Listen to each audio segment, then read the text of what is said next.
June 17th.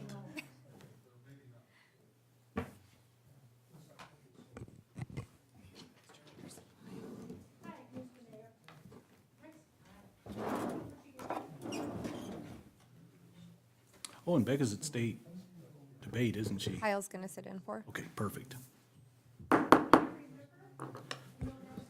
I now call the June 17th, 2025 Finance Committee meeting to order at 6:45 PM.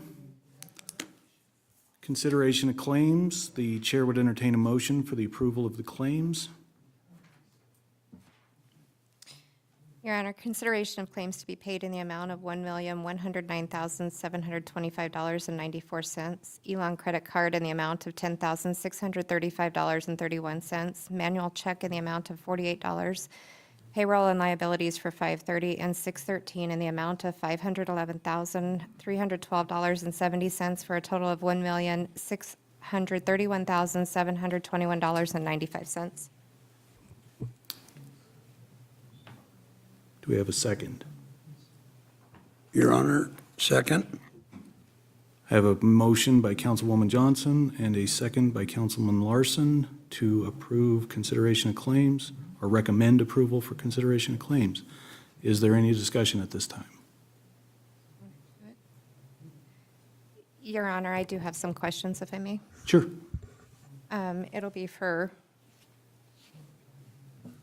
either Mia or Kyle, I'm sorry. In regards to JDC services and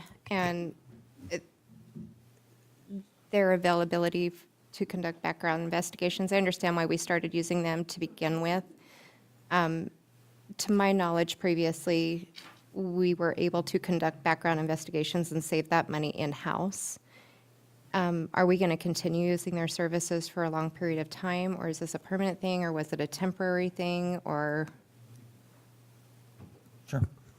Mr. Chairman, Councilwoman, and I would definitely welcome the comments of the Chief of Police on this, but as the city has gone through the statutory requirements and also the regulatory requirements set forth by post to perform background investigations on applicants for peace officers, there is a prescribed set of minimum standards we have to hit for backgrounds. Previously, the city had performed those in-house. However, about a year ago, the chief explored using a third party to provide those background services. And just to kind of shorten the discussion on that, we can go into more detail. Part of the reason for that is the time that it was taking to perform those backgrounds in-house was such that it was delaying the hiring process, that it was beneficial to get a third party to do that. We had been using our detectives to do the backgrounds in the past, but as they managed their other caseloads, sometimes reviewing a background for a candidate could take as long as a month, sometimes longer. And as we were really focused on filling our vacant positions with the police department, we felt there was value in expediting that process. And then the challenge of having our detectives manage their caseload and do the backgrounds was complicated further when we reduced our staffing levels of the detectives from 3 to 2. We also had interest in having a third party who was neutral provide those background investigations, and also to protect the confidentiality of the applicants. So we found value in that, and that's why we went to it over the last year. As we move forward, I'm hopeful we don't have to do any backgrounds because we'll be staffed and no one will leave. And I don't think that's reality. However, we did reduce the amount in our fiscal year 26 budget for recruiting expenses, which did include background investigations. That was a long way to get to the point of your question is, are we doing those in-house moving forward or third-partying them? I imagine the chief would want to keep using a third party for that, but we can re-examine if that's still the best course of action. Okay. And then I just had one other question. There are some charges as it relates to pet care for the pets that we have to take in currently because of the red light status that PAWS is on because they're full. Are we going to set parameters as to how much we're going to ultimately spend there to take care of these animals, or do we have a plan for that? Mr. Chairman, Councilwoman, I think this is a very valid question because we have had to make some purchases to accommodate these animals that we have to hold until the owner claims them if they're a responsible owner. I would defer to the chief if he wouldn't mind to address some of that long-term plan if possible. Thank you. We've had a couple of animals that we've had in our care for the last couple of weeks. We got some positive input through animal control of adoptions and fostering, so we went ahead and got them prepped for that. Unfortunately, those deals kind of fell through at the last minute, so we still have those two dogs here. Ultimately, what the Finance Committee and Council decide as far as what PAWS may or may not get, that's up to them. But for us, anything that any expenses we incur, such as the temporary kennels, those will remain property of the city. We wouldn't turn those over to PAWS. We had no alternative other than maybe something that happened 20 years ago where we vacated our animals every Friday, and I think we should go in a different direction and at least try to save the animals that we think we can save. But all the property that we purchased for the temporary care is going to stay within the city. Okay, thank you. I think my concern is that they've been awarded the contract for services and we're unable to utilize their services. So essentially, we're paying for services that we're not able to utilize, and on top of that, we're purchasing additional kennels and dog beds and dog food and better vet care services and stuff like that. So I'm just wondering if we're going to set a limit to that, because that could grow pretty quickly if we continue to do that. So I just wanted to know where we were at and if we've set limits as far as to what we're actually going to spend to care for all these animals. Yeah, we're carefully monitoring what we take in, shall we say, bugging or pestering PAWS. As soon as they have an opening, we're going to transfer over, but Okay. you. Mr. Chairman, Yes. Councilwoman, perhaps if it's okay, I might ask the chief a question. Do you anticipate that we'll need to spend any more on infrastructure to at least house them? Are we good where we're at with the kennels we have? yeah, I think we're good. Short answer, yes, I think we're good where we're at. And Mr. Chairman, I would also say that we've been in communication with PAWS just this week about the need to negotiate the funding agreement, and we can work with you on how that agreement takes shape before it comes for your final approval. Okay, thank you. Thank you. Good questions. Thank you. Thank you. If there's no further discussion, all those in favor of the motion say aye. Aye. Chair votes aye. All opposed say nay. Motion passes. Is there anything more to come before the Finance Committee, Director Harris? Mr. Chairman, no, I have nothing. Thank you. Thank you. With the consent of the committee, we'll adjourn at 6:50. 6:55.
Gary. Oh, we're missing Mia. We'll wait. What are you gonna wait for me? Kind of need Mia. Just this once.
All right, well, I don't have a gavel here to bang, but I now call the June 17th, 2025 regular meeting of the Riverton City Council to order at 7:02 PM.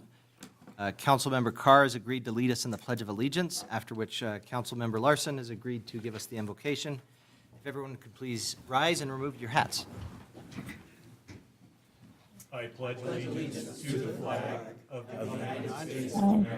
America and to the republic for which it stands, one nation, under God, indivisible, with liberty and justice for all.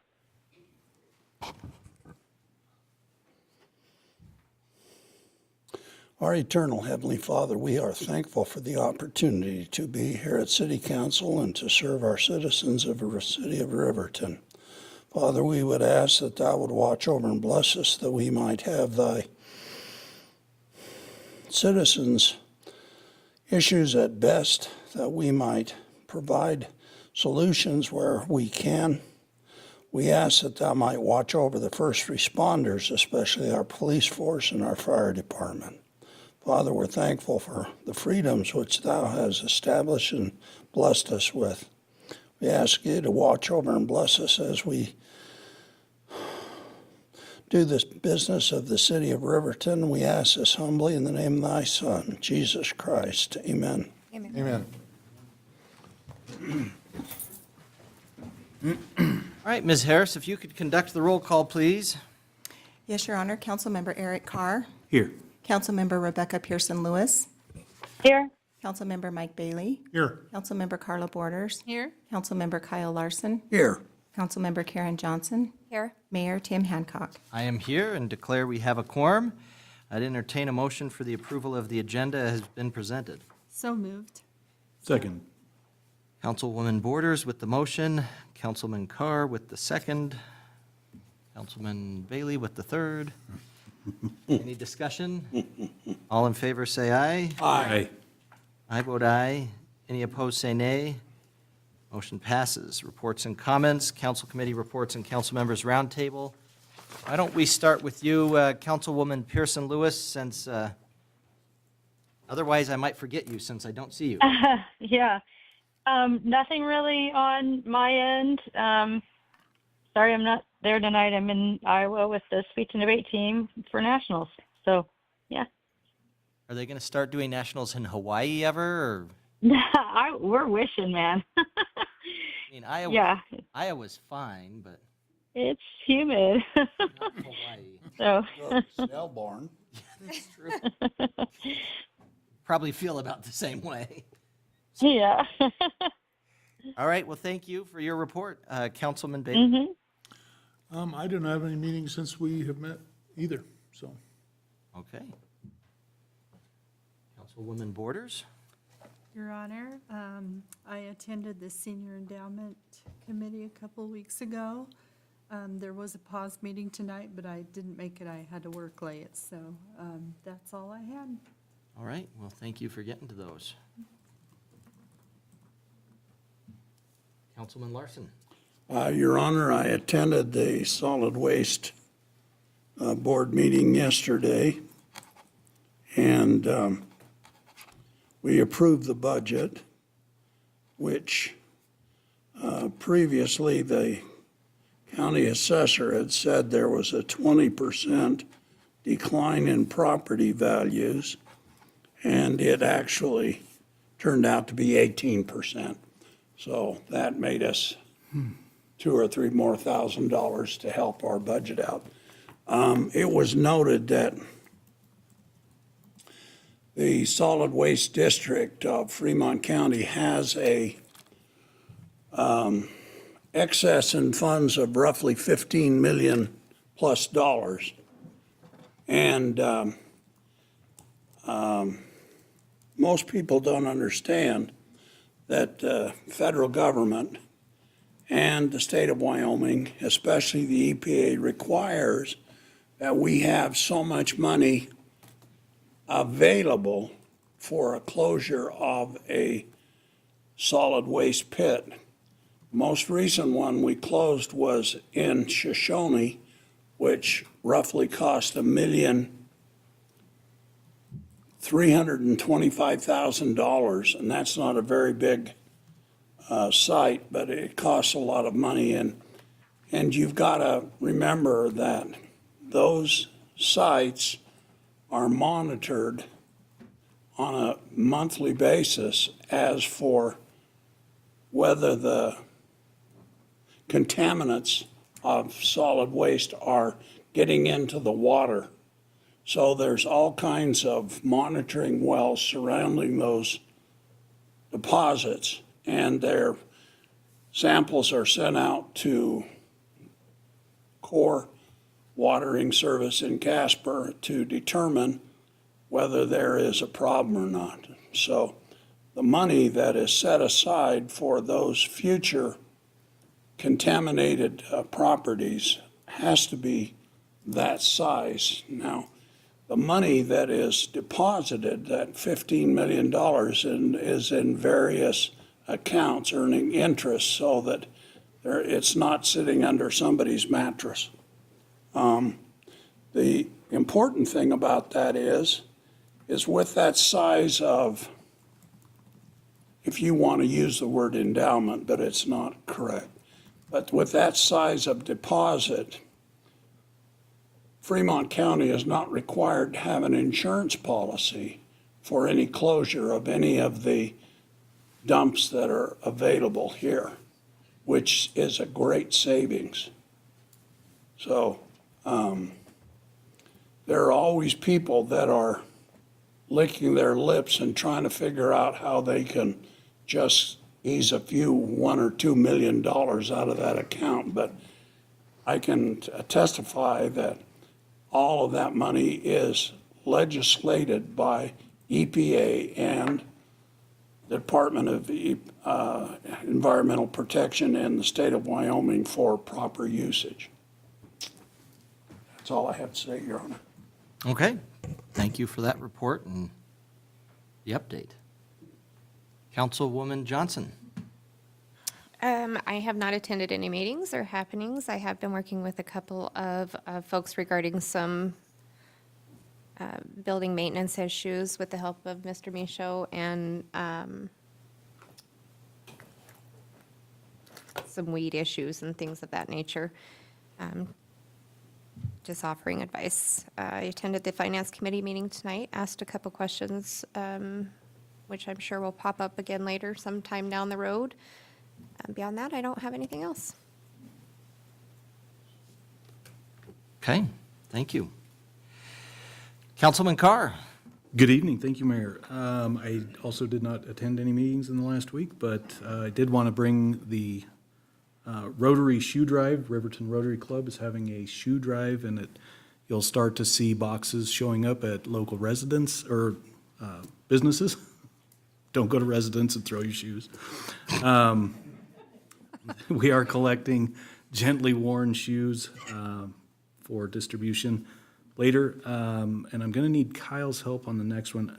Do we have a planning commission meeting this week, or did it get moved? Yeah, and Mr. Michaud can speak. Oh, yes, thank you. Your Honor, Councilman Carr, yes, we were not able to get a quorum for this week, so we scheduled a special meeting for next Thursday, and there'll be a simple minor subdivision proposal to the Planning Commission. Perfect. So if you're interested in minor subdivisions, please come next week to Planning Commission, not this week. So that's all I had, Your Honor. Thank you. Okay. Mr. Butterfield. Thank you, Your Honor. This past week, members of the council and staff were able to attend the Wyoming Association of Municipalities Conference. It was a very valuable experience to network with other peers and see new technologies and also discuss current issues. So we appreciate the opportunity to attend, and also the council members that were able to attend as well. Mosquito trapping and spraying will begin this week, and so folks will be able to see that the areas that are affected will have the sprayer come by or the fogger come by at night. And as a reminder, we do a schedule where each area gets sprayed once a week up until there is a detection of West Nile, and then we would accelerate or advance the spraying schedule to hitting the areas twice per week. But we're going to start out with once per week for our standard process. Very excited to announce that the city of Riverton was able to celebrate its receipt of the Brownfields grant through the EPA. As a reminder, that grant is for $500,000, and the city will have opportunity to spend that over 4 years, and it does not require any matching funds. The purpose of the Brownfields program is to allow our community to reinvest in properties and to promote redevelopment. The grant that we've received is strictly an assessment grant, and it's an opportunity for collaboration with the private sector, the public sector, and also the EPA as well. We were very pleased to have representatives from the tribe at the announcement, and also the Region 8 director for the EPA was there to celebrate this grant award today. Happy to announce that the police department continues to secure positions to fill vacancies. Offers have been extended for a new lieutenant position. An offer has been extended for a new patrol officer, and also an offer has been extended for a dispatcher. So we're very pleased to welcome these 3 individuals as they finish up the onboarding and hiring process, and we'll welcome them to our team here in Riverton. We're also very pleased that our officers who were deployed have safely returned from their deployment with the National Guard.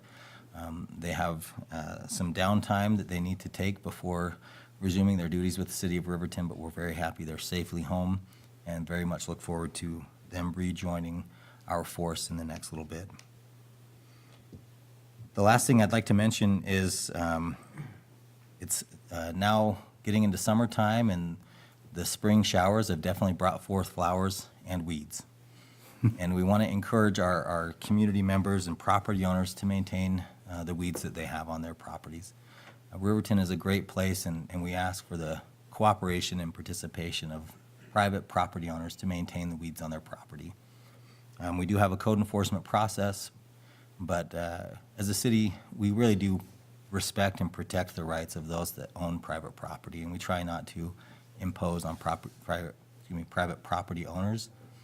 But we also want to ensure that our community looks nice and is welcoming and is compliant with what we have in code. So I just send a notice out there to the public that we appreciate your help in maintaining the weeds you have on your property.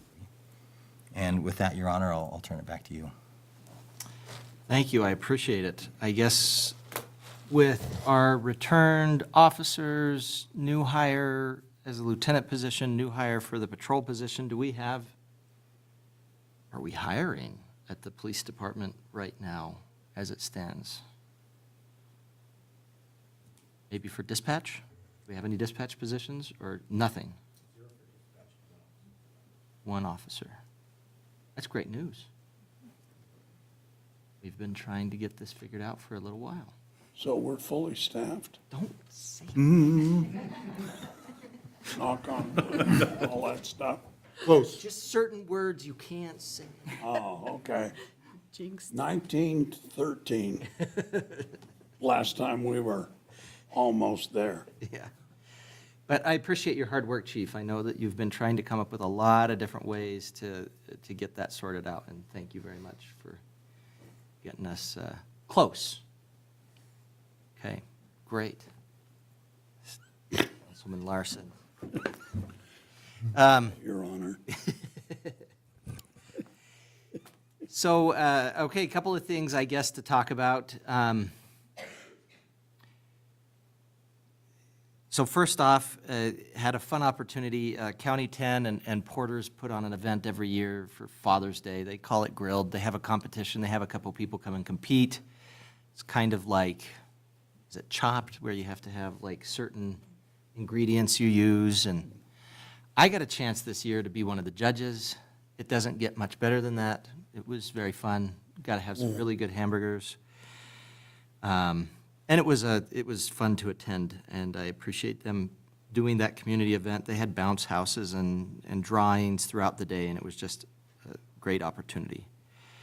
Earlier that day, had the opportunity to go to Wind River Rehabilitation, Rehab and Wellness, and they had a Donuts with Dads event.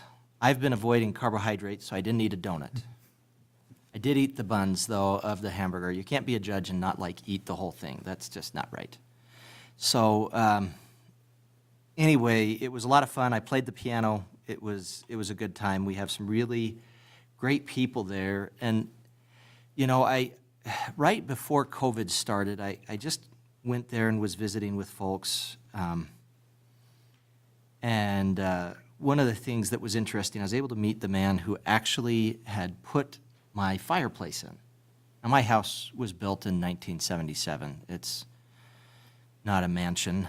You could follow my Facebook to find out more about that. Anyway, but it was a very interesting experience. We have a lot of people that were just as involved in our community as anyone sitting here at one point in their lives. And they find themselves unable to do that now. But they nevertheless have the desire to still interact. They nevertheless have the desire to improve the community. And I would strongly encourage you, if you have an opportunity, just stop by. Figure out a time you can visit. They love meeting new people. They really just are some wonderful people that are there. And I just think it could mean a lot to them. So would encourage that. Wanted to mention also, Mr. Butterfield had already mentioned it, of course, Officer Borchard, Officer Harmelink are back. Very glad that they are back, considering where they had been stationed and what's been going on in that part of the world. And very glad they're here safely, and they definitely deserve to have a little bit of a break. And I know the federal government also requires them to have a break, but they definitely deserve it. I was able to attend WHAM. I think Mr. Butterfield had reported on that a little bit. Wyoming Association of Municipalities. It is a very good opportunity to get together, rub shoulders with other representatives from around the state, come up with different ways and better ways that we can represent our constituents in our part of the world, and was able to obtain some training there, and it's always good to be able to learn how you can improve and do better. And a lot of really good ideas that we're going to hopefully be able to figure out different ways to, implement them, whether they're large or small. Also had the opportunity to attend the ACFCU, also known as Grand Altitude Federal Credit Union now. I've got a minder in the audience that was going to make sure that I got that right.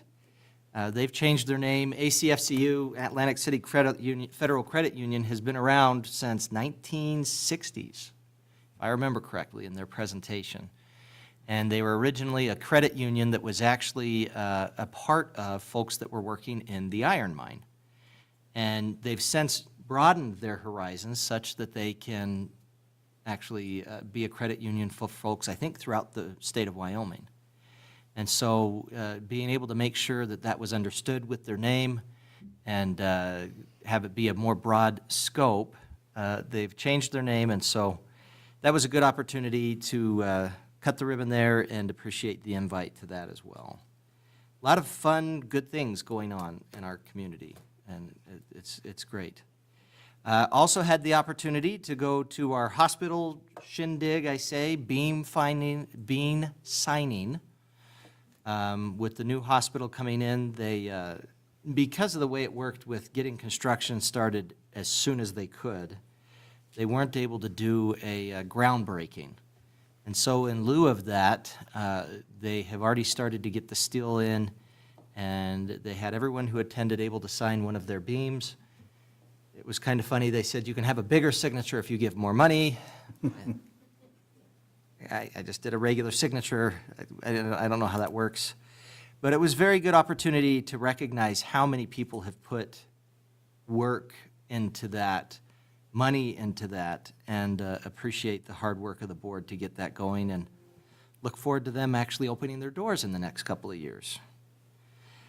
Last thing, and this is just a personal item, but my son TJ is actually going to be, he just got a call as a missionary. So he's going to be leaving in August, and he's going to be serving in Utah as a missionary, and that was just great news. So I was excited to see that. So congratulations, TJ, even though I know you're not watching this because it's boring. And he's 17. What do you expect? All right, that's it from me. Anyone in the audience wishing to address the council regarding an item that's scheduled for a public hearing will be given an opportunity to speak during that public hearing. If you want to address the council on another item that's not scheduled for a public hearing, you could either come up now or you could come up when the item is set for discussion. I see some people in the audience that I feel pretty certain are here to talk about Wind River Job Corps. And we're going to consider a resolution in favor of that. That's one of our agenda items. So if you want to come up and speak when we talk about that resolution, that'd be fine. Or you'd be fine coming up and speaking now, at your discretion. In either event, I would ask you, whether you speak now or speak later, that you keep your comments to 5 minutes for individuals, 10 minutes if you're a part of a group, kind of figure out different ways to split that time up between the other members of your group. We tend to use parliamentary procedure in these kinds of proceedings, so I'd ask you to address all your questions or comments to me.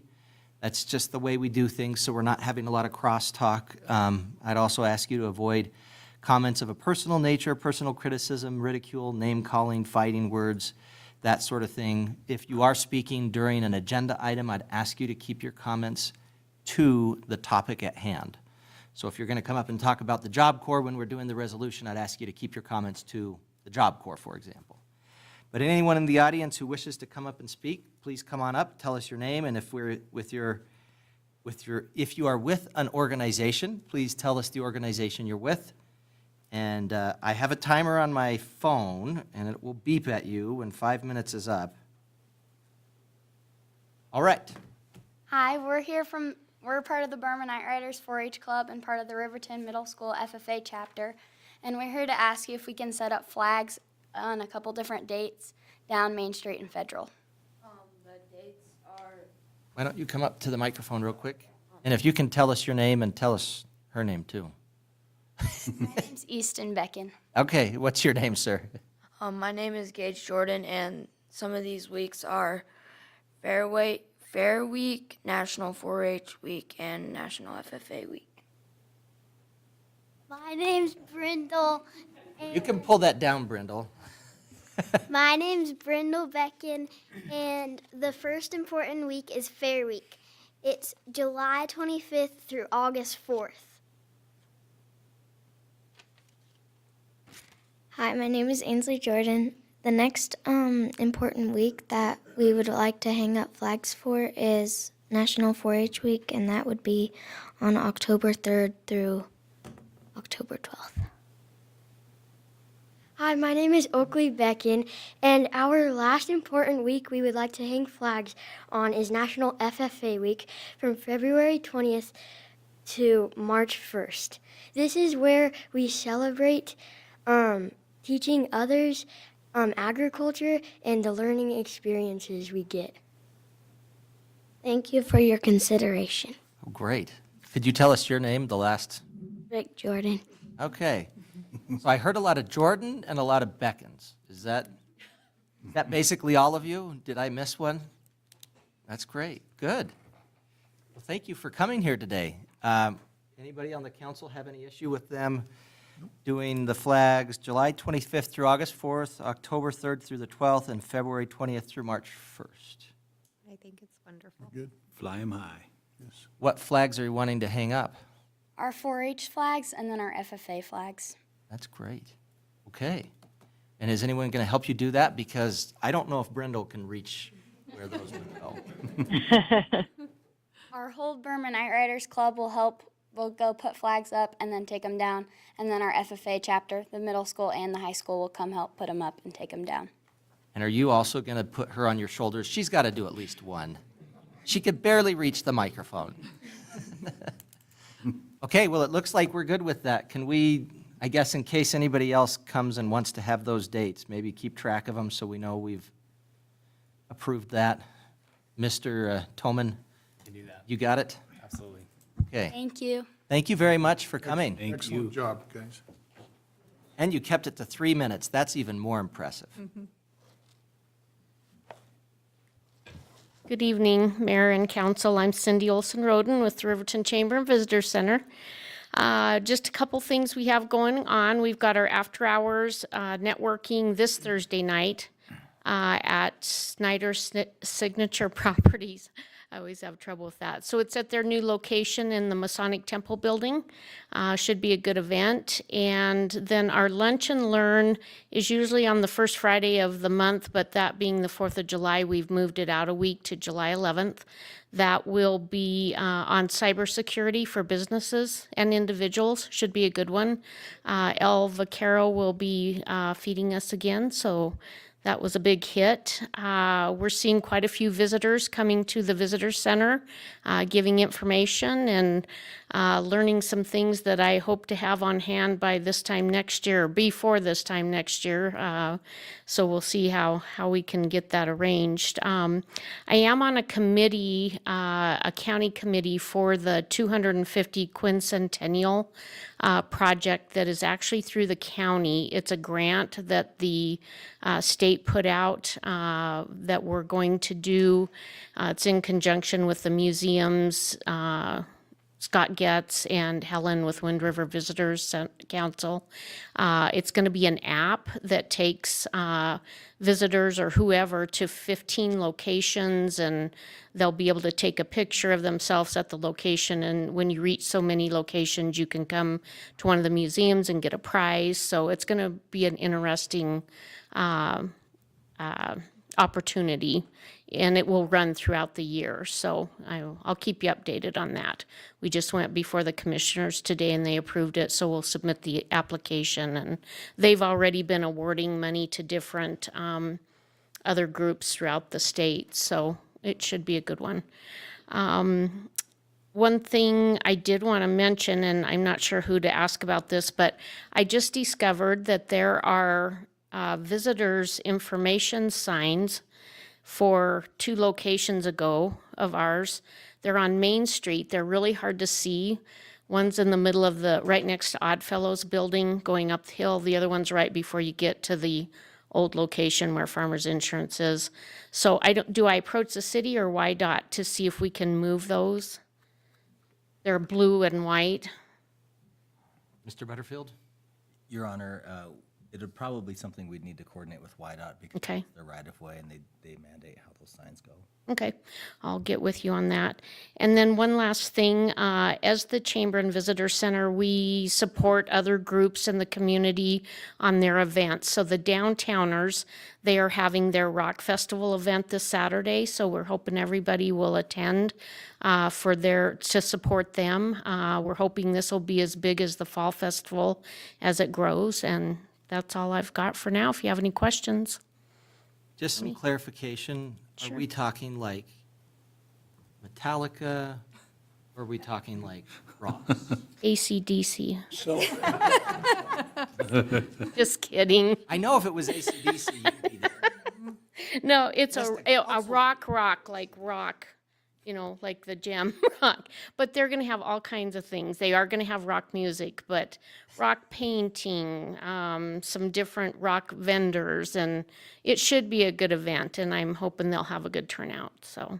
All right, I just wanted to have some clarification, so if somebody thought that this was going to be a bunch of people wearing rock T-shirts and stuff like that, that they would know it's going to be rock. There will be some rock music, but the rest is centered around the gem. Mineral. The mineral, sorry. Thank you. Yeah. No rock throwing. No rock throwing, rock painting, a rock snake, and all kinds of good stuff. Let's not throw rocks. Okay. All right, well, thank you very Thank much you. for your report. Your Honor. Yes, sir. And I should have mentioned, as it relates to the signs on Main Street, there is an opportunity to have new signs through the Wind River Visitor Council. We've participated in a project for wayfinding, and there are components on those wayfinding signs that do denote your new location. So that may work in conjunction with these other signs you'd like to have moved. Still would probably want to get the other ones removed, but then the new ones would be in place. Anyone else? Your Honor, Mr. Mayor and council members, I'm Matt Davis. I'm by day the Center Director at the Wind River Job Corps. I've been here since April of last year. I do want to share a couple remarks before I get into the, you get a pass. Before I get into those remarks, Councilman Larson, I want to echo what you said in the invocation about our thoughts and prayers always being with our first responders. We appreciate you guys, especially as a Job Corps center.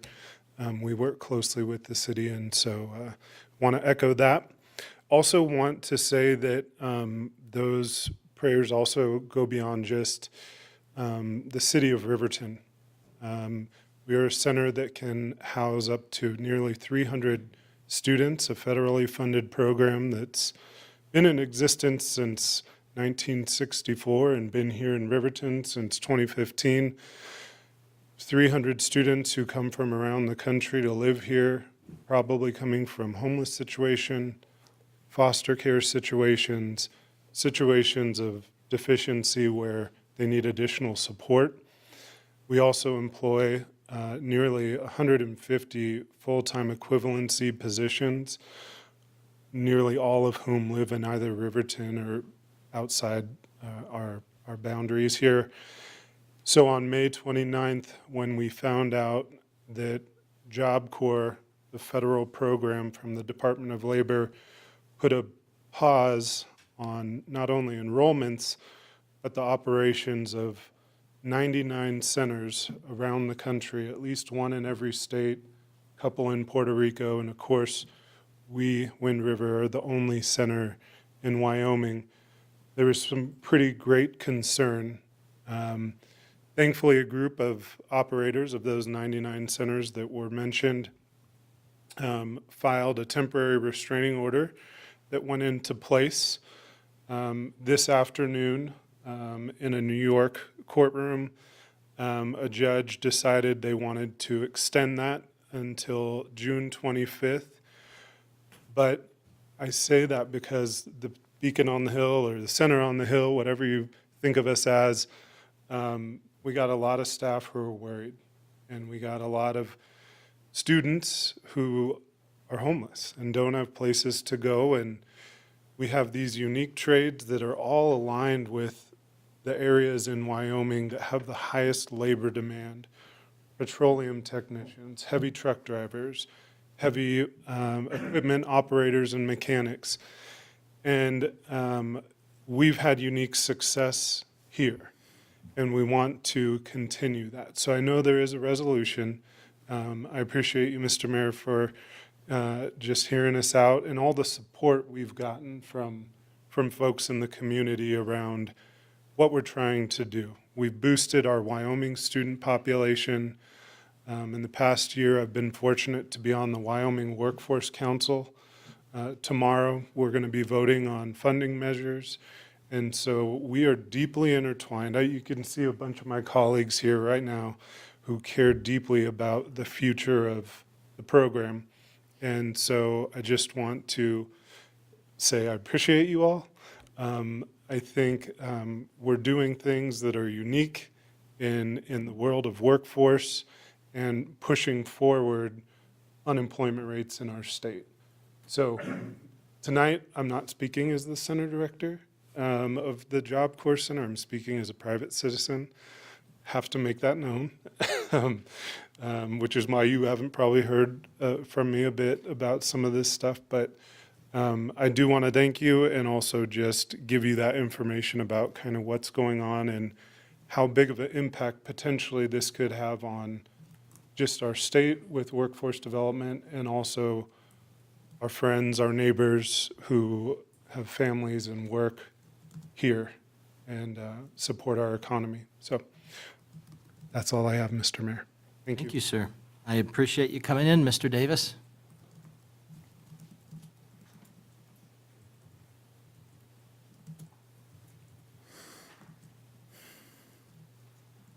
Good evening, Mayor and members of the Riverton City Council. My name is Eli Bebout. I'm here to speak as a citizen in support of the Wind River Job Corps. And just a little bit of history, and all of us have lived for that when we started about 2013 with Sandy Barton and Mike Enzi. Unfortunately, they both have been called home, but a lot of work went into putting that together, and for all the right reasons. And you know, Wyoming, along with New Hampshire, were the only two states that did not have a Job Corps. We worked extremely hard. Mike Enzi was there driving the ship. He did a great job, and we got it done. The neat thing about the one in Riverton is obviously it's one in our state, but it's got all the latest technology in the way they designed it because of all the other centers. So it is probably the best built and organized of all the 99 or however many there are out there. But there's a lot of reasons, and you've heard a lot of them from Matt. I spent an hour with Matt this morning talking about it. All kinds of reasons to keep this open, but the thing that's really critical is how do we do it? You know, resolutions are important, and I hope that you will all support it and, you know, choose your words wisely in what you say in doing it. But it's the way you handle it with the people that have the ability to make those decisions. And having been involved in the legislature when we had a lot of government, and there's always government waste and bloat. We all know that. Your members, you look at your city, Riverton, I looked at the state, and they're looking at the feds. There's always rooms in there where you can do things better. And what we need to do is figure out the best way to get them in the right direction. And the carte blanche say we're going to pause it or shut it down, it's just wrong. There are a lot of these centers do a good job, and there's criteria out there and things they have to reach, benchmarks they have to reach, and our Job Corps is at the top of that. I remember a couple of years ago reviewing some documents about that and how well we were performing. So we ought to stack them up against the rest of them and see where the ones that need to stay open, because the consolidation probably needs to occur.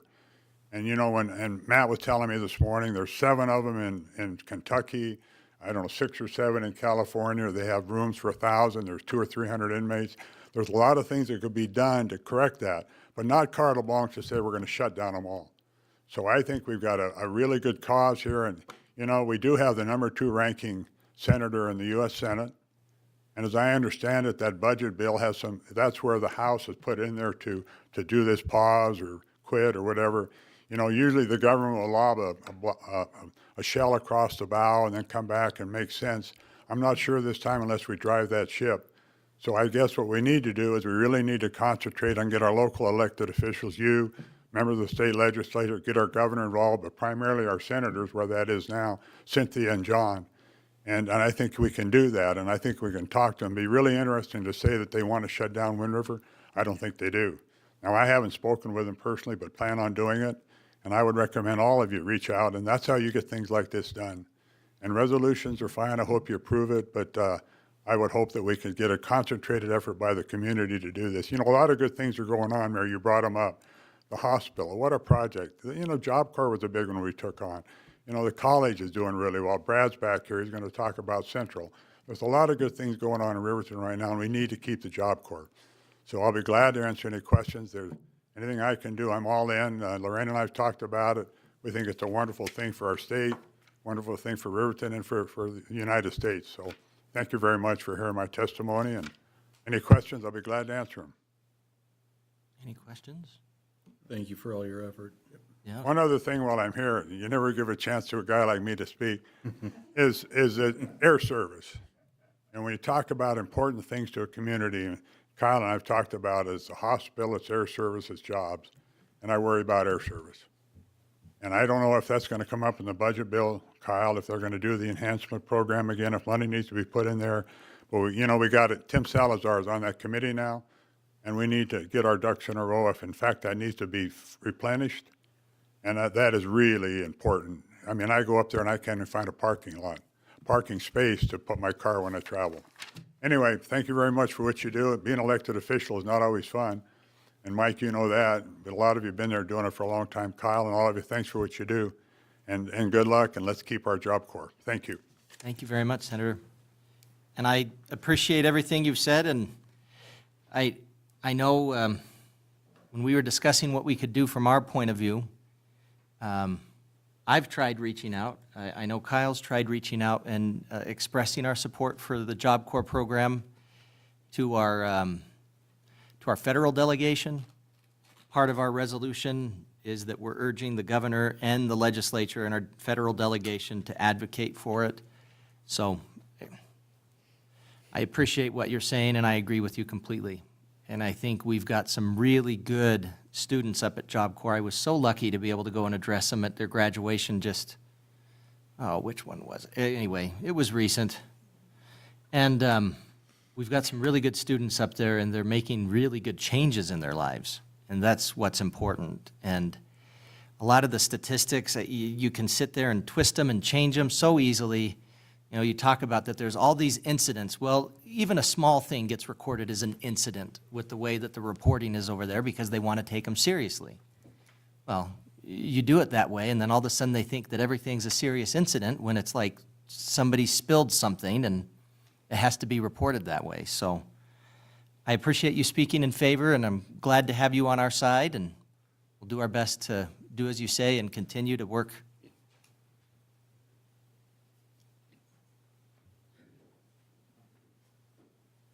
Hi, Mr. Mayor. Hello. Nicole Wagon. I'd like to make a comment about the Job Corps.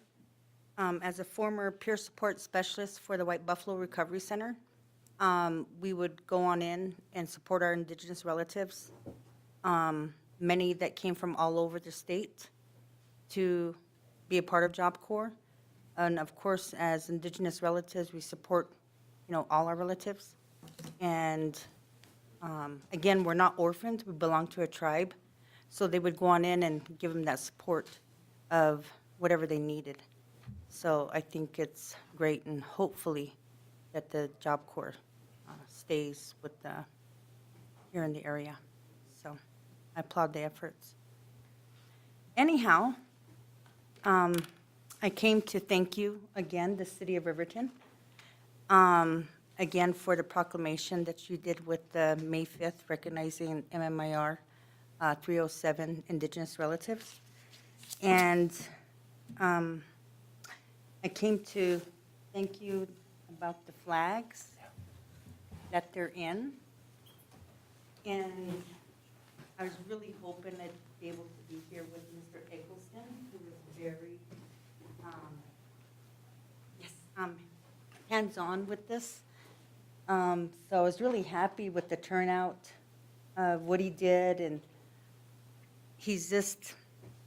I just love that man. And Nicole, what about the polls? Like the little tidbits.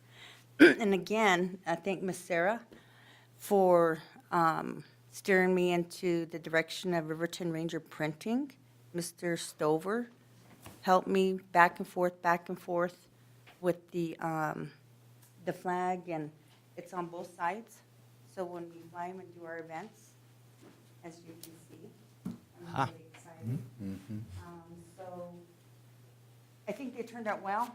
An investment. I thank you guys all for this is where the $3,000 was spent. And they're washable. I mean, he really put a lot of effort into it, Mr. Stover, Mr. Eggleston. So without you guys, this wouldn't have happened.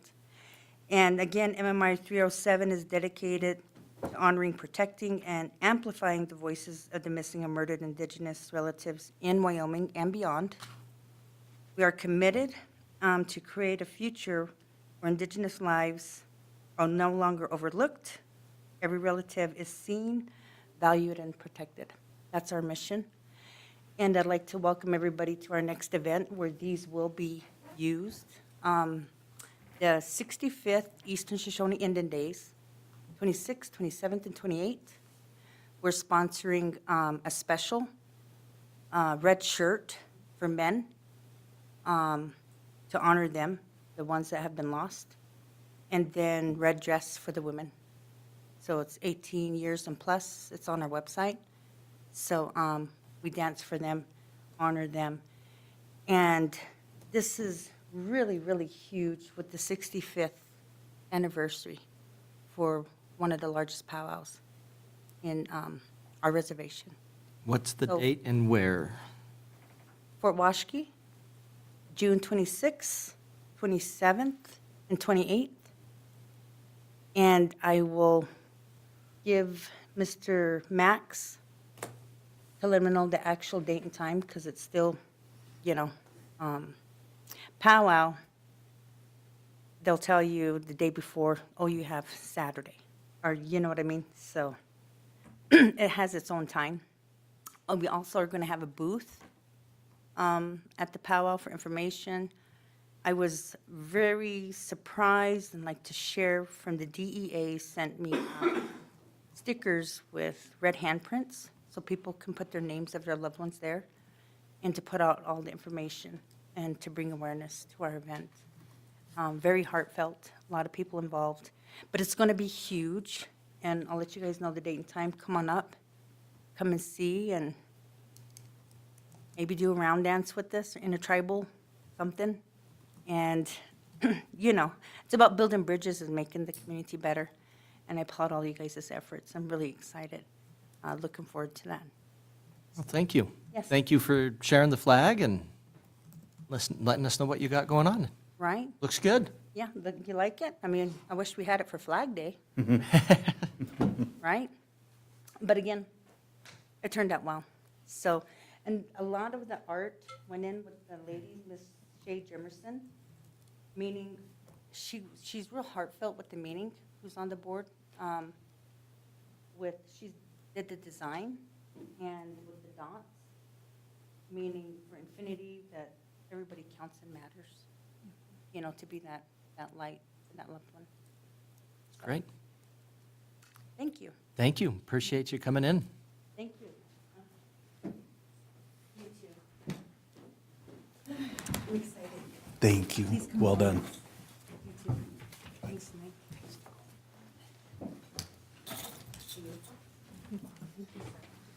Thank you so much. Mm-hmm.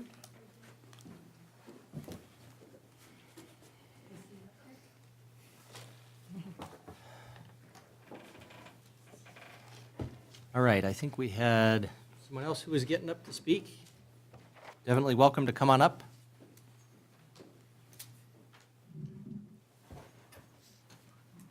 My name is Fred Poutre. I used to work at Job Corps as a math instructor there. I now work at Wyoming Indian High School. 2 school years ago, one of my freshmen was going to drop out and go to Job Corps. And we had a really serious conversation about it, and she did so. She finished the school year. She went to Job Corps. She got her high school diploma. She got her driver's license. She got all her certificates in carpentry and was trying to do a second trade. She no longer has that option. She was not doing well. Wyoming Indian does a really good job of trying to meet their students as best they can. She was not doing well there. She was not doing well academically. She was not doing well behaviorally. She absolutely blossomed at Job Corps. Not everyone needs a normal high school. Not everyone needs college. But she did amazing there. 3 of our graduates made informed decisions about what to do with their future, and they were going to go to Job Corps. And that option has been completely ripped out from them. They no longer have plans. They no longer have the support of the school. They are graduates. Our counselor will help them anyway, but officially, and we can't help them if they're not our students. They went through all the effort of looking at colleges and looking at choices, and they made the choice for Job Corps, and that choice has been completely removed. I have called senator, representative, governor's office all the way down. I didn't call you guys because you had already made an announcement at that point that you were in support of it. The senator's offices, I got a response from Barrasso's office that pretty much said, I'm aware of it, with no commitment to shutting it down or keeping it open. He refuses to take a side. The same from the governor's office. The other senator and representative have not responded. I have spoken with several of the state level senators and representatives, and they do have plans working on at least alternatives. We had a conversation with the Fremont County Commissioners earlier today. And one of the gentlemen said, what am I supposed to do about it? They are the voice of Fremont County. Them speaking to somebody on the state level or the federal level has greater impact than me just calling and harassing them.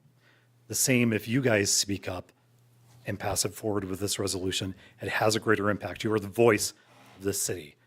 And I would encourage you not only to pass the resolution, but talk to Lander, talk to Pavilion, talk to Shoshone, talk to Ethatee, talk to Fort Washakie.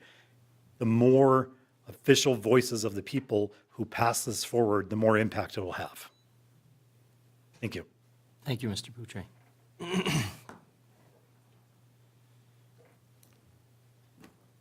Your Honor, I am Brad Tyndall, president of Central Wyoming College. Nice to see you all. So I'm here, another person speaking in favor of this proclamation and the importance of Job Corps. Obviously, serving the least of these, lest we need to be reminded, is really, really important. And I think the nation spends a lot of money on a lot of things. And saw the price of some of these incredible drones in millions of dollars, and reinvest in things like that. And I think that's important to invest in people who really need a hand up and who are coming forward. So very supportive of Job Corps, and I want to make that known first and foremost. At the same time, I'm also worried because this asset, the people, the 150 employees, the resources up there and the services are so important for our area. And losing Job Corps is huge. You think of all the effort that got on it with Senator Enzi and others. And so just kind of be clear that I plan for contingencies. And so part of this thought is that should this not get funded, then we are putting together some plans to do what we can, because there's people, there's students, there's programs that are all very important. So I don't want to imply that I'm trying to undermine this very at all, but I'm a contingency guy. And so we're putting together some plans. I just want to be transparent about that in terms of should it be defunded, what can we do as a community, as a college, perhaps to hire people or absorb students or something. So we're looking at that, but that's in no way a message is saying we don't need Job Corps. First and foremost, we're here to support Job Corps, and they do great things, and they've been a great educational partner. So thank you very much. Thank you, President Tyndall.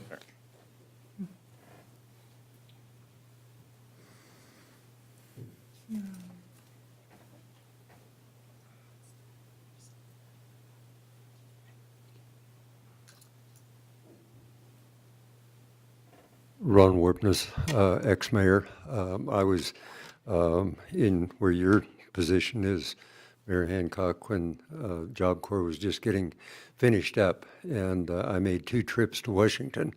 And I remember flying out there one time in the middle of winter, and it was the coldest danged airplane I'd ever been in. But I worked with Senator Enzi at the time so that we could get the Job Corps that we have. And I apologize for being a little late this evening. I was attending another meeting. At any rate, I would just like to add my voice to the passing this resolution. We don't need a revolution, I guess. But maybe we do, hell, I don't know. But sometimes it seems that way. So anyway, if there's anything I can do to support you in this effort, I just want you to know that you have my support. I think even if the Job Corps is having some difficult times, I don't know of any job that isn't. You can pick a subject, whether it's recycling or whatever. It has some rough edges. But there's still the right thing to do and the wrong thing to do. And the Job Corps is the right thing to do for our young people that need that support and assistance. And so I just encourage you strongly to move forward with it. So thank you again. Thank you, Mayor.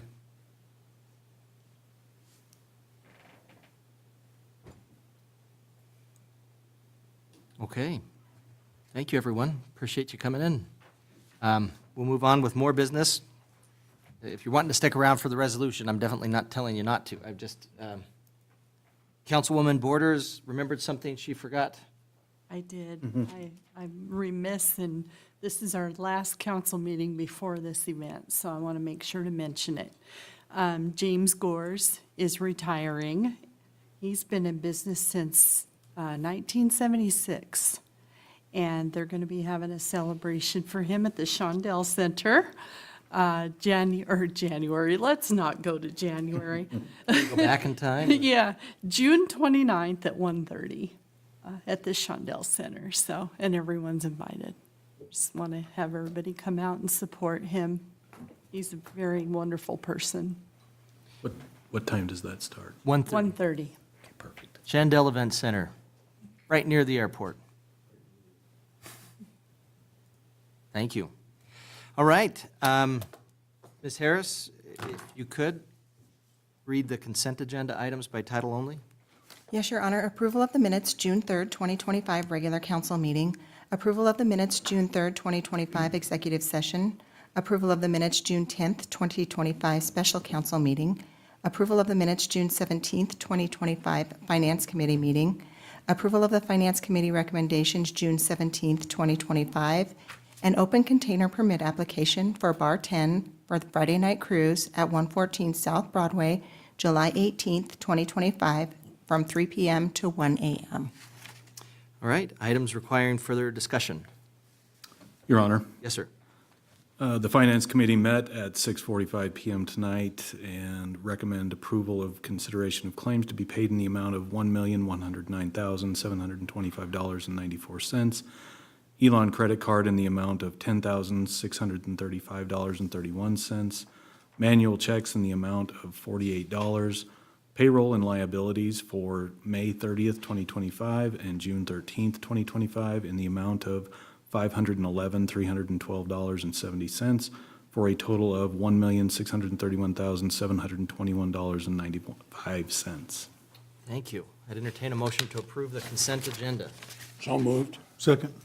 Motion by Councilman Larson, second by Councilman Bailey. Any other discussion? Your Honor, I'll abstain from any Bailey Enterprises line item on the Finance Committee report. Any other discussion? All in favor, say aye. Aye. Any? Aye. Sorry. Oh, you're good. I was waiting, and I didn't wait long enough. Any opposed, say nay. I vote aye. Motion passes. And we're right to our Resolution 1525, support of Wind River Job Corps. So we don't have a staff report on this. This is something that I had asked to be included. I would note that a lot of it had been received by one of our citizens who has been very concerned about this going forward. We made just a couple of changes to it, but really what it's meant to do is I think, as was said by, and I wrote down your last name and I don't, Hutre, is that how you say it? Did I get it right? Okay, good. As much as we can, being able to advocate for the Job Corps Center, I think from our position as the Riverton City Council, my intention, if we pass this tonight, is to pass it along to Lander, Shoshone, our other communities here that also have students that are students that are at our Job Corps Center, and also partner with them. I mean, one of the important things that we don't discuss enough is how much Job Corps really does try to collaborate with local governments, local organizations, because it's to the benefit of their students, right? We've had Job Corps students that have interned with the police department, for example, for the, I don't want to say receptionist position, but the front desk there. We've had Job Corps students that have assisted with a lot of different projects throughout the community and with the city. And I have felt like we have an excellent group of instructors up there. A lot of them I know personally, some of them not as much, but they really try hard. They really believe in what the students are doing. I think this resolution is good. Of course, you know, if there's any discussion in terms of changing it in any way, if the council would like, we can discuss that. I agree, it's not much, as in, it's one thing to say, hey, we're going to pass a resolution and just go mail it to somebody or email it or whatever to someone. I think it's a lot more powerful if you also have direct contact with our federal delegation. I've tried reaching out. I think I had kind of a similar response in terms of from the folks that I had spoken to, not directly to Senator Barrasso, Senator Lummis, or Representative Hageman.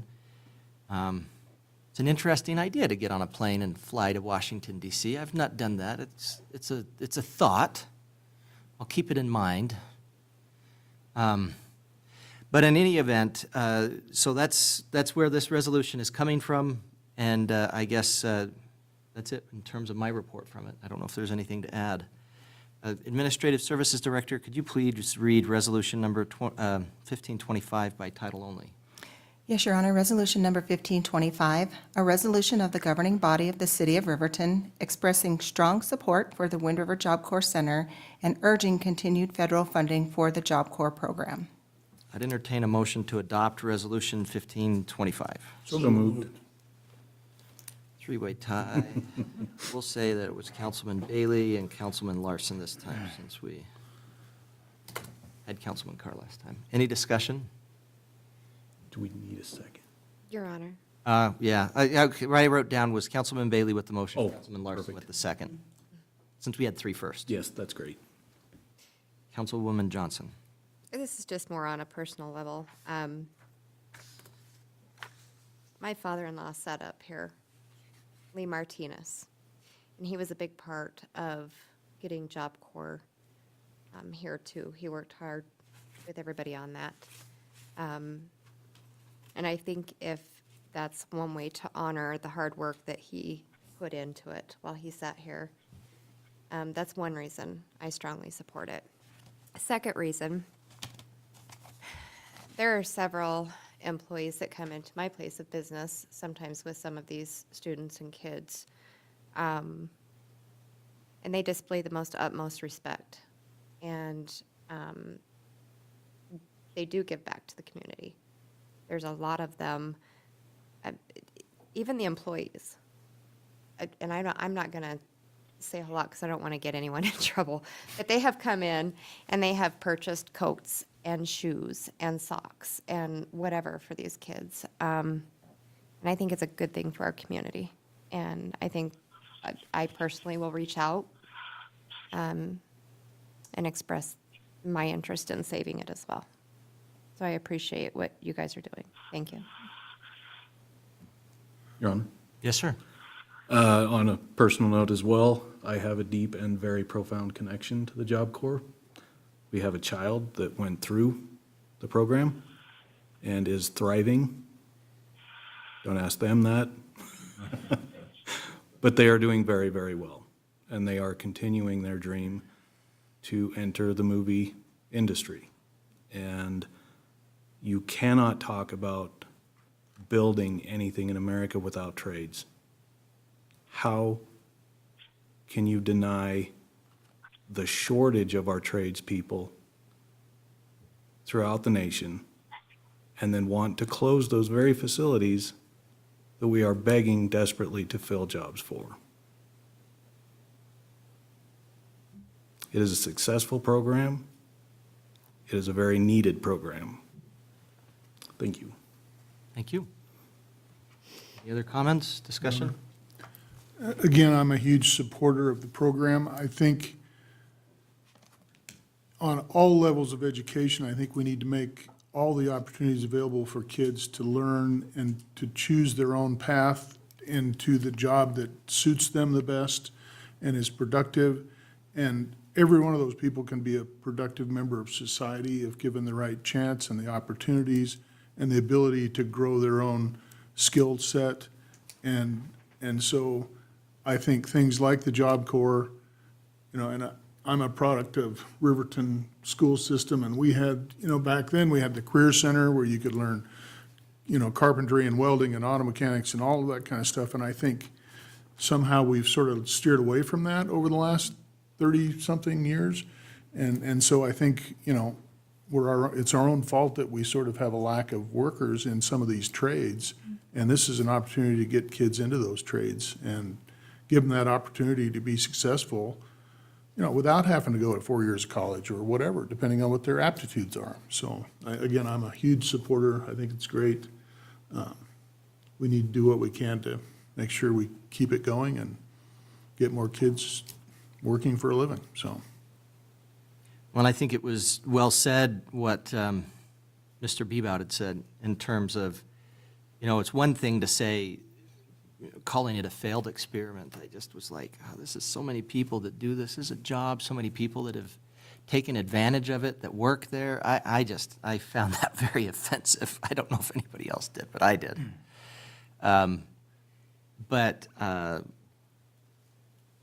If you think there's issues with the program, to me, it doesn't make sense just to carte blanche say, let's get rid of all of them. Measure, you know, get the measurables, which, by the way, they do. I mean, the statistics that I provided at a previous meeting were specifically about our center and had been provided from our center. So, you know, get the specific statistics and figure it out and jump into them. Like I said, when you're talking, I don't remember the phrase that they use. It's not an incident. Maybe it's a critical incident or whatever the phrase is that's used there. When you consider that as even the small things get considered as an incident or whatever, it helps you understand a little bit more that we're not talking about anything that's by any stretch of the imagination a failed experiment.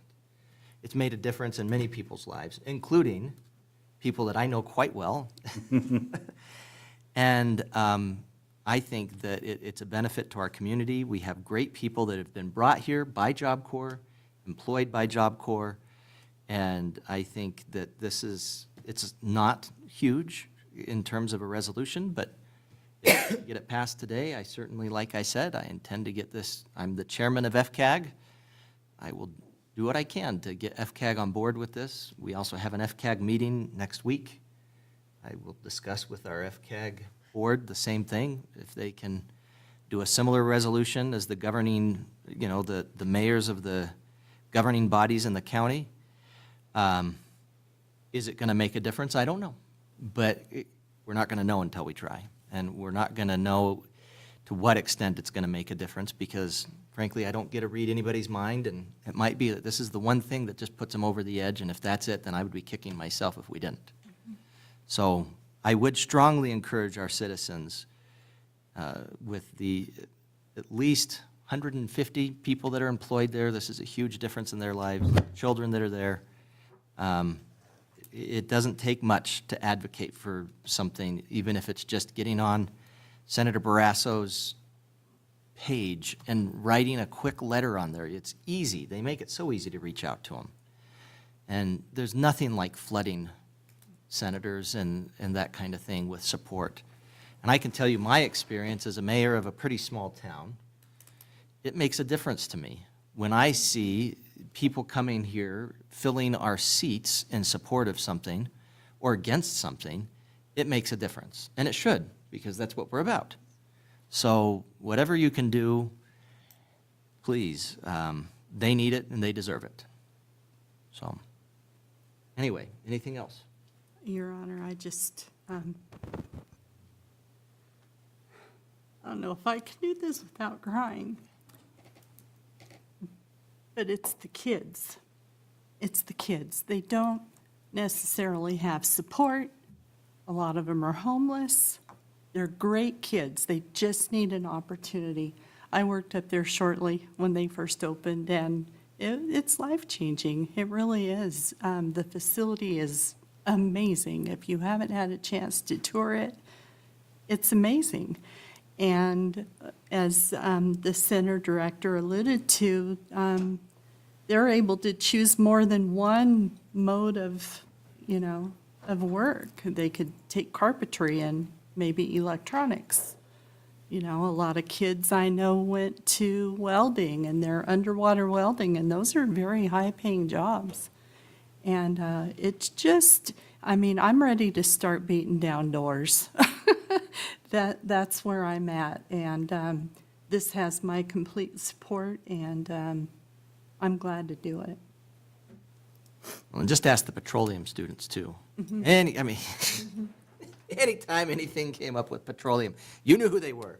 They made me laugh when we were at graduation. I was just like, I don't know if they had a cheer or what it was, but they just had such a group mentality with like, we're all going to do it together, and they did. So, Your Honor, just one more quick comment. This embodies the phrase, throwing the baby out with the bathwater. And we're throwing a national treasure, a national baby out. So, that's all. Thank you. thank you. All right, I don't think there's any doubt where everybody here stands. Do we have any other comments? Okay, all in favor, say aye. Aye. Aye. I vote aye. Any opposed, say nay. Motion passes. Thank you for being here, and thank you for caring about children and adults. I mean, I don't want to be. A lot of them are adults, by definition of the word.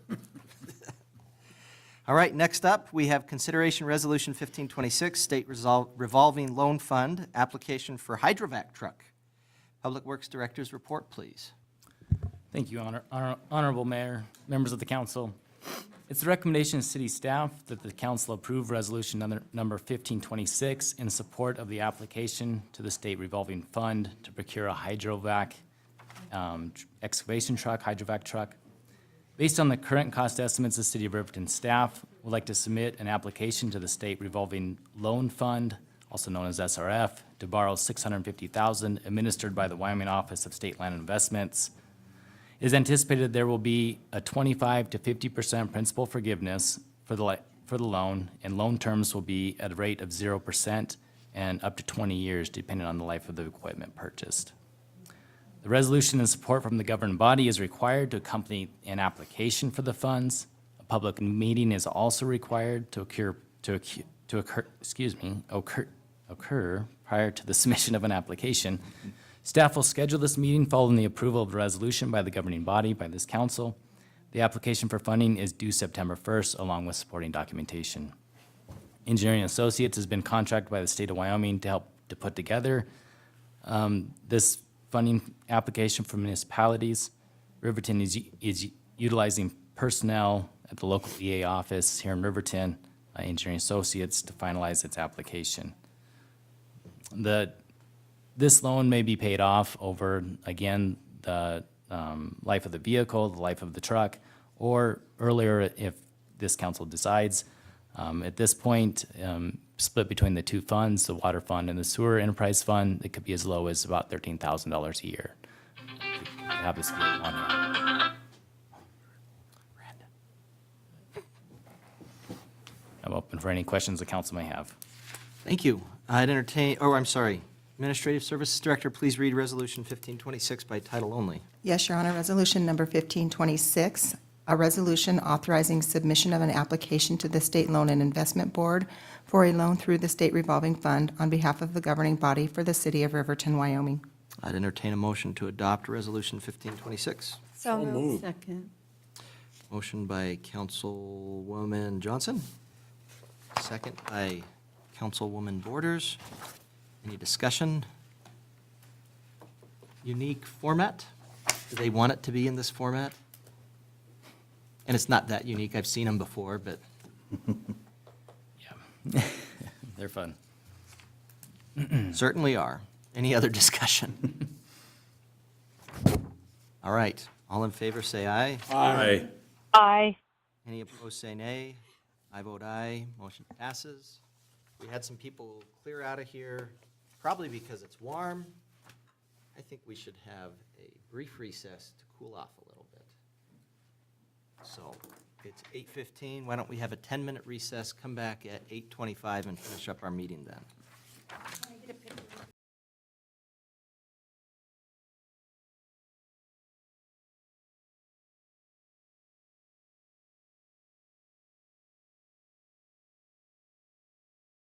of the consideration for the franchise agreement. It's actually outlined in the Cable Act that cities can receive a public, educational, or government channel, or PEG channel. It can also receive basic service connection at certain points. And then the fee that is assessed by the franchise agreement is dictated by the Cable Act. Wyoming statute affirms the authority that the city has to enter into franchise agreements, and that's under Wyoming statute 15-1705. And the city staff has complied with both the Federal Cable Act and state statute as it's looked at the existing franchise agreement that's before you. Currently, the franchise agreement that was entered into 25 years ago with TCI Cablevision is going to expire next month. Charter operates underneath that agreement that was granted 25 years ago and wishes to renew and continue to operate within the rights of way of the city. For about 3 months, city staff has been negotiating the terms of the franchise agreement, all the provisions of which are included in your packet for your review. Also included is the the existing franchise agreement that was entered into 25 years ago. In brief, the agreement that you'll consider on first reading tonight has a term of 10 years. It maximizes the allowable amount of a fee at 5%. That's currently the fee that's being charged under the franchise.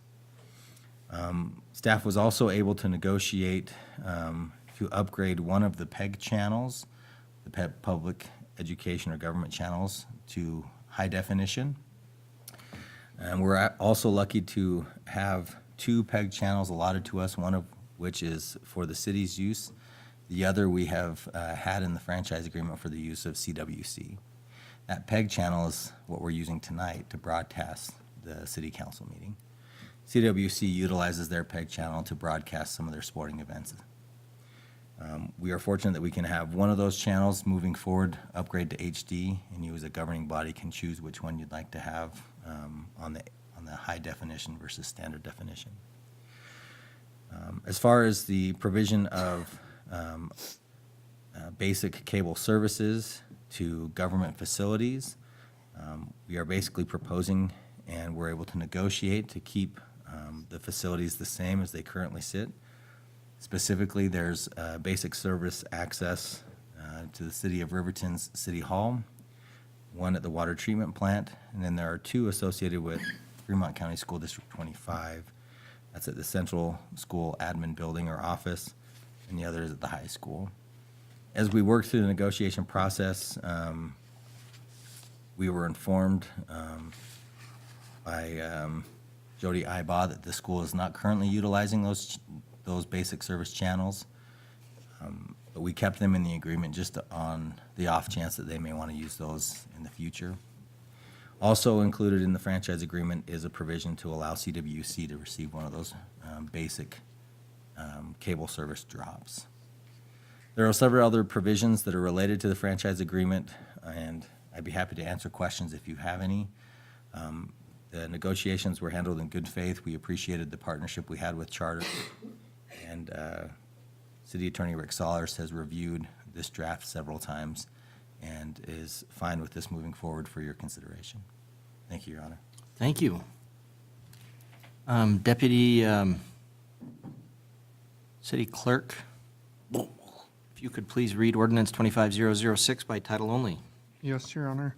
An ordinance granting a non-exclusive franchise to Spectrum Pacific West, LLC, an indirect subsidiary of Charter Communications, Inc., and its successors, and assigns the right, permission, and authority to construct, install, maintain, and operate a cable system. I'd entertain a motion to open the public hearing. So moved. Second. Motion by Councilman Larson, second by Councilwoman Borders. All in favor, say aye. Aye. Aye. Aye, sorry, I was late. Any opposed, say nay. Motion, I vote aye. Motion passes. I declare the public hearing open. Hearing will be conducted in accordance with state statutes and other applicable laws. Ask individuals wishing to address the council, please come up to the podium, identify yourself for the record. Do we have anybody here from Spectrum? Charter? Your Honor, Mike Morris desired to be here, but he had a conflict. He does plan to be here at second and third reading, however. Great. Okay. Seeing no others, Your Honor, I move we close the public hearing. Second? Motion by Councilman Bailey to close the public hearing, second by Councilman Carr. All in favor, say aye. Aye. Aye. Any opposed, say nay. I vote aye. Motion passes. I declare the public hearing closed. I'd entertain a motion to adopt ordinance 25006 on first reading. So moved. Second.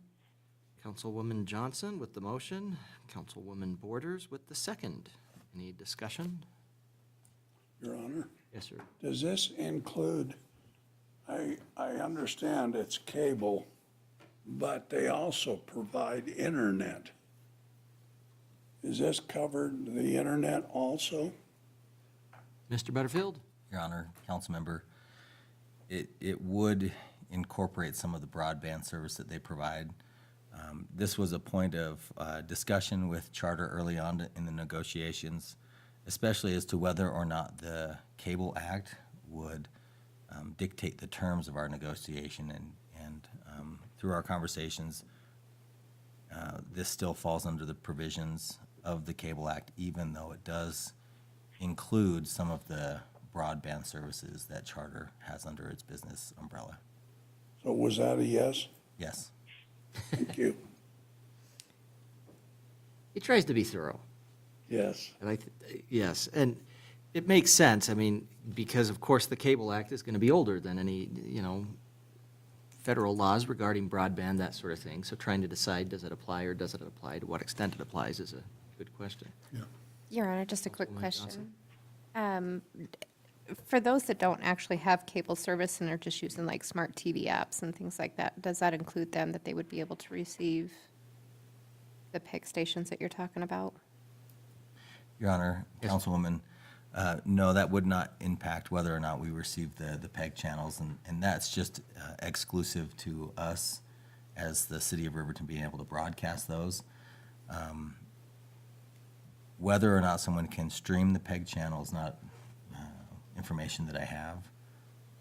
I believe you have to be a subscriber to the cable service to get channel 191 rather than to stream it. Keep in mind that we do also offer that streaming service on our city YouTube channel, so those that don't have Charter cable service can still subscribe to our meetings through YouTube. I would just say make sure that we clearly communicate that in the media, that Channel 191 is available for that kind of stuff, because I was unaware of that, honestly. So it's good information to have. Well, and if you're a cable subscriber, you have access to it. You are right, though, that it's kind of a changing landscape, right? Where we do broadcast, although maybe that's not necessarily the word to use, but we do have this online on our YouTube channel. So it's available for anyone that has the internet. But if you have cable, 191 has it there as well. Any other comments, questions, criticisms, complaints? You can also get YouTube on your internet that Spectrum provides. Yes, true. That is actually very true. Yes, fair point.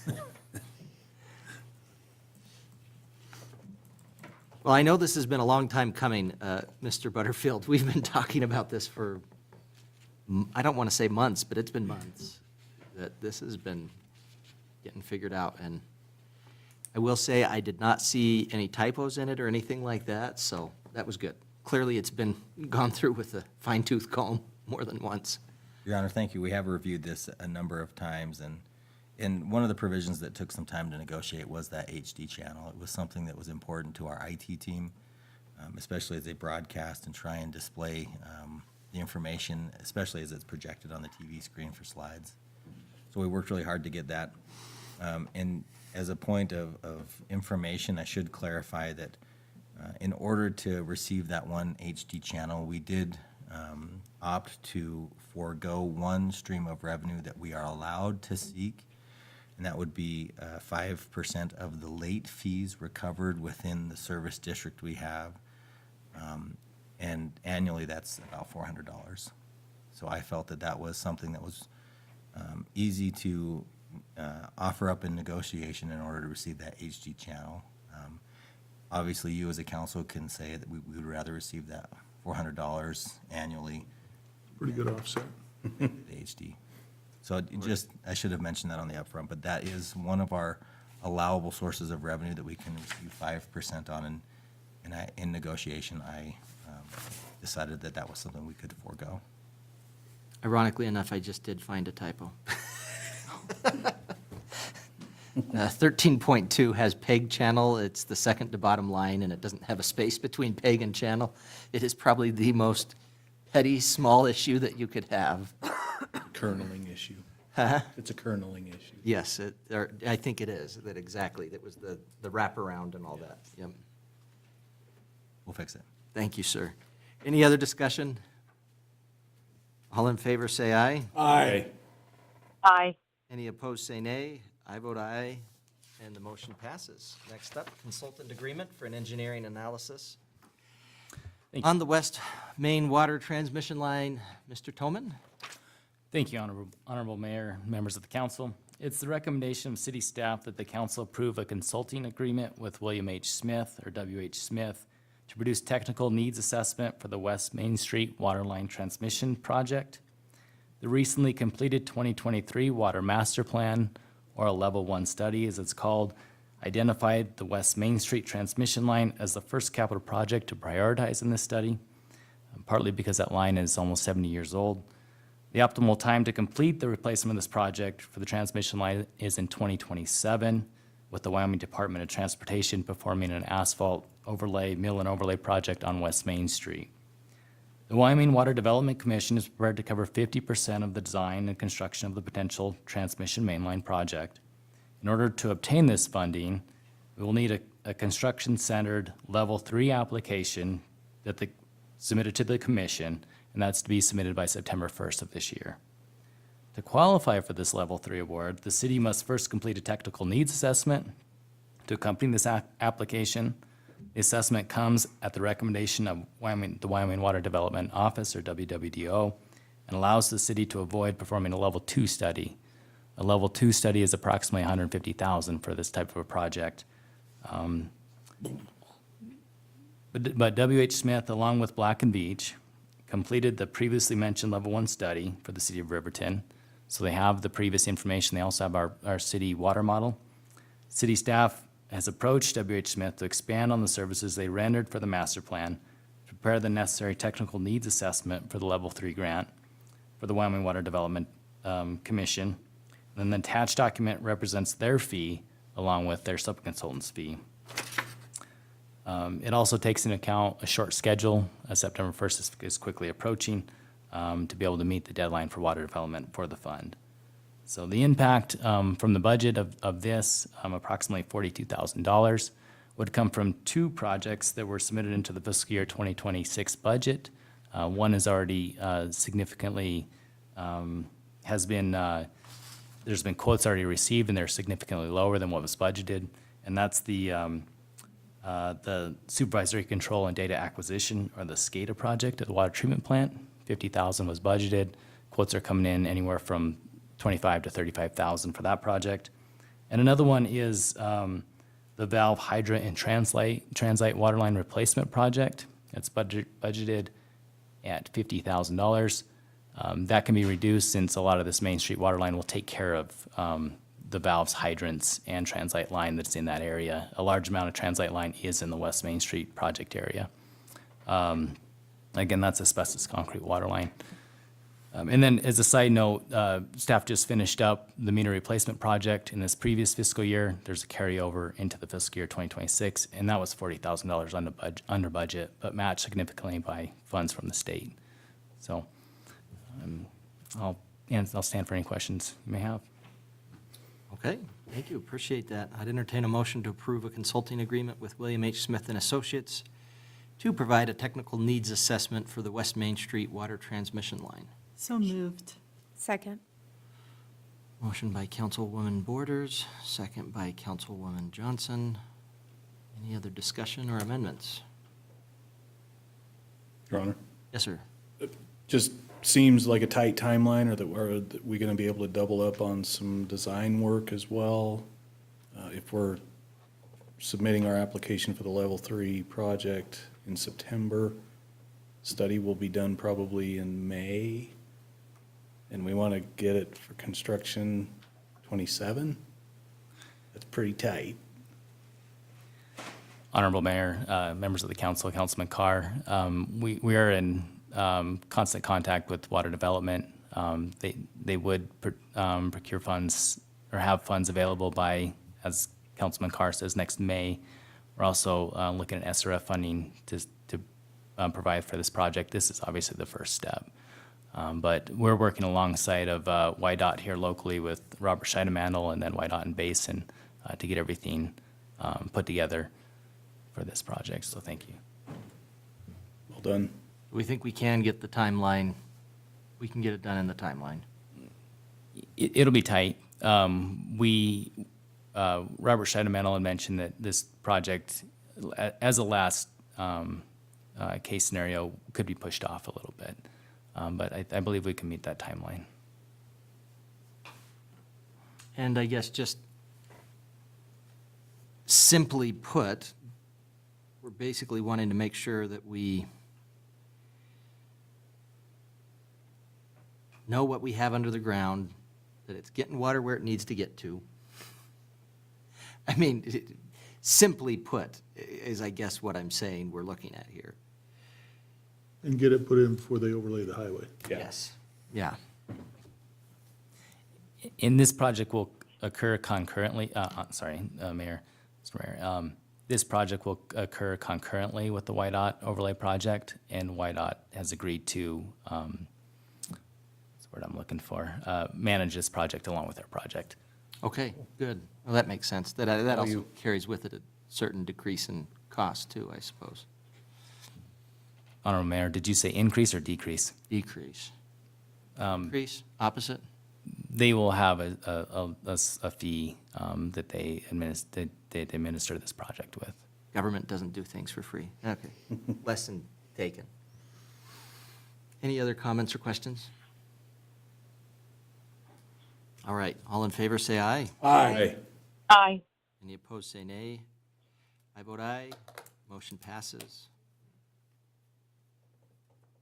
Just so anybody watching, I'm dumb up here so you don't have to be, okay?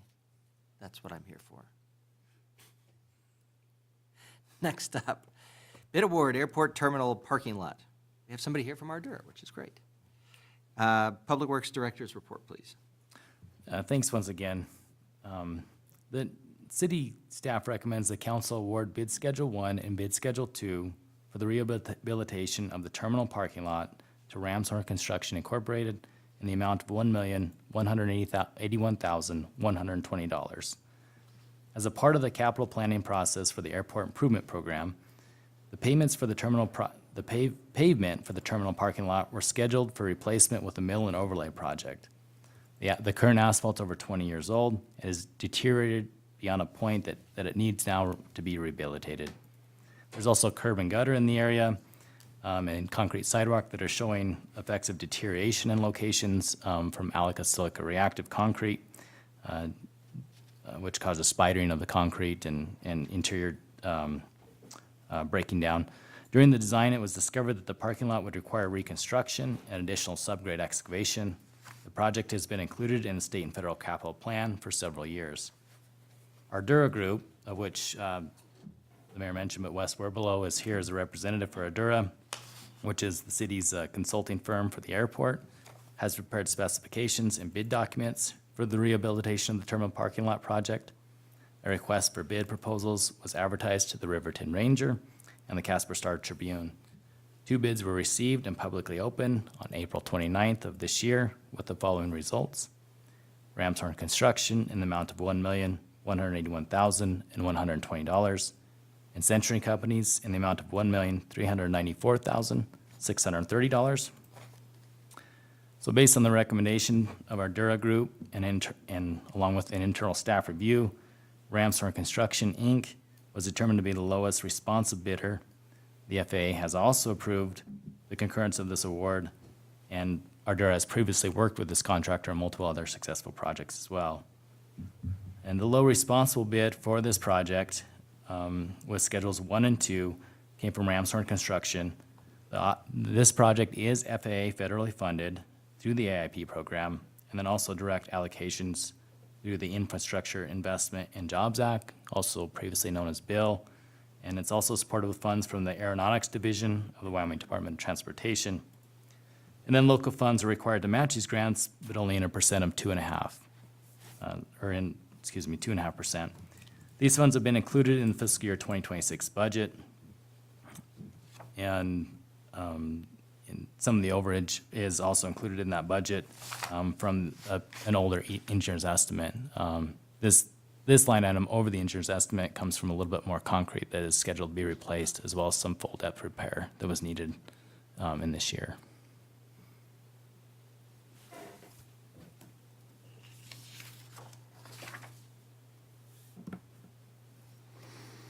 Anything else, Mr. Toman? That is all for me, Mr. Mayor. Okay. Thank I you. understand we're getting close to being done. Wanted to make sure. And Mr. Werbelow is here for questions as well. Good, good. And just a quick question, that at some point, our parking lot was made of asphalt? It is true. I'm not trying to be sarcastic, but if you've driven up there. Yes, okay. It's a little rough. It's a little rough. I'm excited to be getting this done. I'd entertain a motion to award bid Schedule 1, bid Schedule 2 for the rehabilitation of the terminal parking lot to Ramshorn Construction in the amount of $1,181,121. So moved. Second. Motion by Councilwoman Borders, second by Councilman Bailey. Any other discussion? Your Honor, just to reiterate what Senator Bebout said, that airport is extremely critical to our entire community, not just Riverton, but Fremont County. It's also important to realize that we are spending 2.5% on 100% of the bill. So because we're going through the AIP program, the Airport Improvement Program through the FAA and the Wyoming Aeronautics, 2.5% is a great deal. To get a new parking lot? Yeah. Yes. And any improvements that we can make are fantastic. Thank you. Could we argue that like City Hall is an extension of the airport and that we need a new parking lot here too? Your Honor, that's why we have Wes Werbelow here tonight. I think they shut those down. Yeah. I kid. By the way, I would be remiss if I did not express my gratitude that you got our parking lot painted. It needed it badly, especially after the last couple of winters we've had. So thank you for getting that done. All right, any other discussion? Well noted, Mr. Councilman Carr. 2.5% for this is a song. All in favor, say aye. Aye. Aye. Aye. Any opposed, say nay. I vote aye. Motion passes. Do we need an executive session? Hallelujah. I'd entertain a motion to adjourn the regular council meeting. So moved. Second. I'm just going to say that was by Whatever you want. concurrence. Yeah. By concurrence, we are adjourned at 8:49 PM.